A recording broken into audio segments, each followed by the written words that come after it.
Meanwhile, President Tinubu is expected to transmit the wage increase to the National Assembly for legislative input for it to become a law. In the meantime, Rivers State's Governor Siminalayi Fubara has denied reports that he had proposed paying a minimum wage of 80,000 naira to state and local government workers. The denial comes following reports circulating online that the governor promised to pay the sum. A statement by his chief press secretary, Nelson Chukwudi, describes the report as false. He explained that the government would not have responded to this fake news, but because of the wrong impression it would create in the minds of the public, especially civil servants in the state.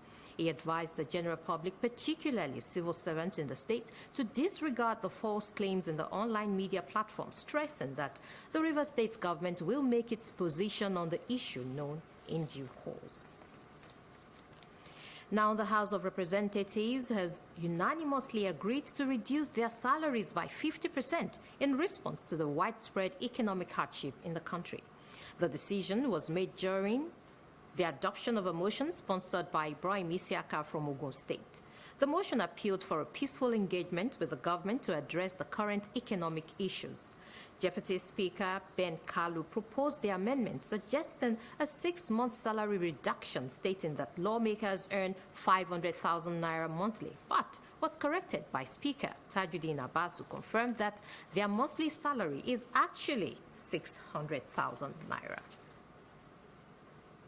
Moving on now, the Federal High Court sitting in Lagos has dismissed an action filed by the Incorporated Trustees of the Socio-Economic Rights and Accountability Project, SERAP, challenging the legality of the presidential directive for the barring of SIM cards not linked with the National Identification Number (NIN). Justice Yelim Bugoro held that the policy of the federal government requiring the linkage of SIMs with NIN is reasonably justifiable and that the interest of the country is greater than the right of any individual.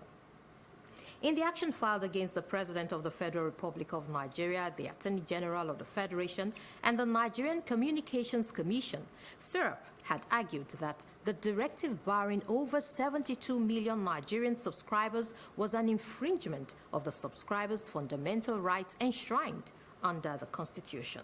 However, in his argument, counsel for the president, Akintola Makinde, contended that none of the rights relied upon by SERAP was absolute and argued that the presidential directive was driven by the challenges of insecurity and kidnapping, which are disclosed through alarming statistics. Counsel for the Nigerian Communications Commission, NCC, Nnamdi Orago, equally contended that SERAP failed to discharge the burden of proof in the allegations made. Justice Bokuro thereafter upheld the argument and dismissed SERAP's action. In sports, stakeholders have commended the Prime as the third edition of the Professional Squash Association ranking tournament continues in Lagos. Top players are still in the race to claim prizes after reaching the semi-finals of the third Prime Atlantic Squash Open holding at the Teslim Balogun Stadium, Surulere.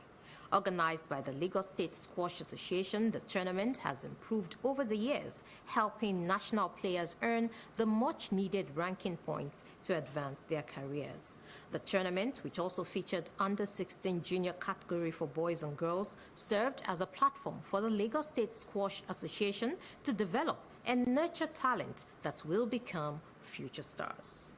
Compared to last year, and you can see great improvement from all the players. For the junior ones, they actually need that exposure first of all to play amongst themselves and acquire a lot of points to be able to meet their counterparts from international. Very happy with what we are doing, and because of that, they are no longer weary about supporting us financially, and then it gladdens our hearts. But when you are doing this kind of thing without financial support, it can be very boring.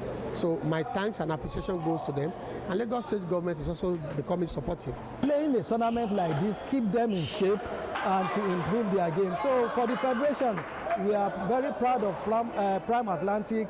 We are very proud of the Lagos State Squash Racket Association for organizing this, and I hope more and more of this. The skill has really increased. You know, when you look at those guys playing, in the past maybe you could count about 8 national athletes. But now when I look around, there's so many of them. Impressed with the performance of the junior players who held their own against senior players, President Nigeria Squash Federation Boye Oyerinde expressed delight with the level of competitiveness, stating that the Prime Atlantic Open has helped the country to produce stars.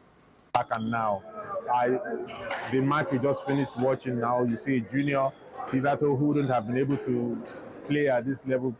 I mean, taking a game off one of our top players. This is what we want to see, and this is what we're seeing in the quality of the play between the last 2 years and now.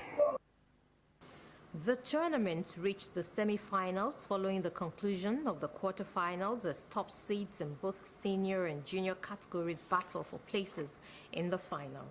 The week-long tournament will climax with the finals on Saturday in Lagos.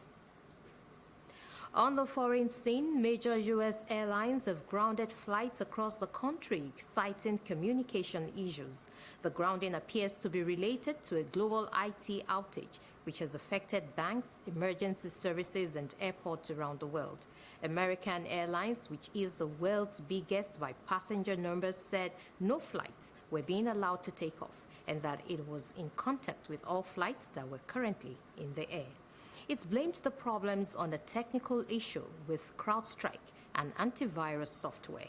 CrowdStrike is yet to reply to the allegation at the time of filing this report.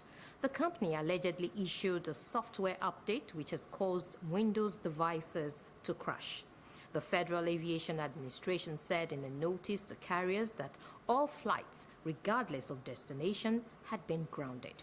Recall that late on Thursday, U.S. airline Frontier said a major Microsoft technical outage had affected its operation. And that's it on the news, but for more news, connect with Lagos Television on these social media.